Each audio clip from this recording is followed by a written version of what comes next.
नमस्कार, जोहार। मैं मुनमुन कुमार सिंह। आप देख रहे हैं सार भारत। वक्त है देश दुनिया की बड़ी खबरों की।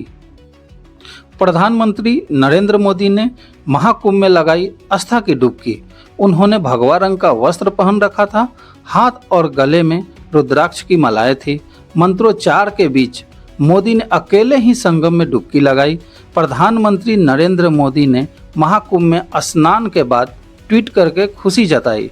उन्होंने एक्स पर लिखा, प्रयागराज महाकुंभ में आज पवित्र संगम में स्नान के बाद पूजा अर्चना का परम सौभाग्य मिला।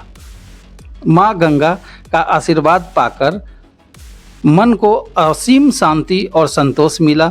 उन्होंने समस्त देशवासियों की सुख, समृद्धि, आरोग्य और कल्याण की कामना की। हर हर गंगे।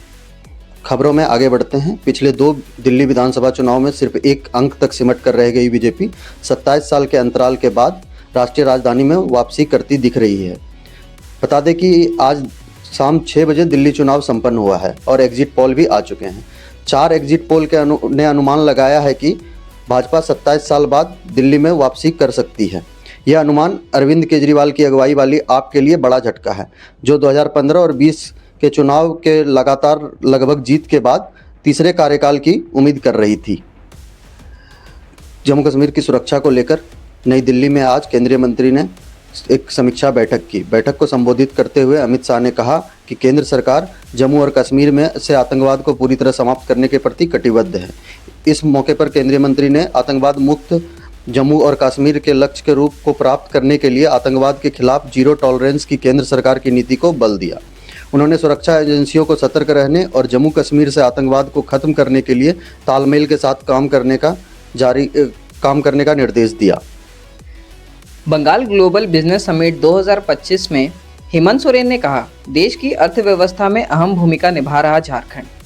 हेमंत सोरेन पश्चिम बंगाल की राजधानी कलकत्ता के न्यू टाउन में विश्व बांग्ला कन्वेंशन सेंटर में आयोजित 2 दिवसीय बंगाल ग्लोबल बिजनेस समिट 2025 के 8वें संस्करण के उद्घाटन समारोह में हिस्सा लिया।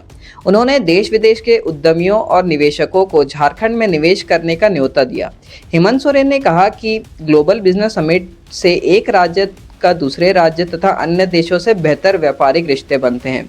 सड़क दुर्घटना में सेंट्रल यूनिवर्सिटी झारखंड के छात्र छात्रा की मौत। रांची के मांडर थाना क्षेत्र के पुल के पास एक अनियंत्रित ट्रक ने बाइक सवार छात्र और छात्रा को पीछे से कुचल दिया, जिससे दोनों छात्रों की मौके पर ही मौत हो गई। सेंट्रल यूनिवर्सिटी झारखंड से मिली जानकारी के अनुसार दोनों ही छात्र और छात्रा पश्चिम बंगाल के रहने वाले हैं। छात्रा का नाम ऐश्वर्या है, जो कि पश्चिम बंगाल के हावड़ा की रहने वाली है, जबकि जो छात्र है वो पश्चिम बंगाल के सुंदरबन का रहने वाला है। छात्र का नाम देवदास है। देश दुनिया की बड़ी खबरों को सुनने के लिए देखते रहें सार भारत। धन्यवाद।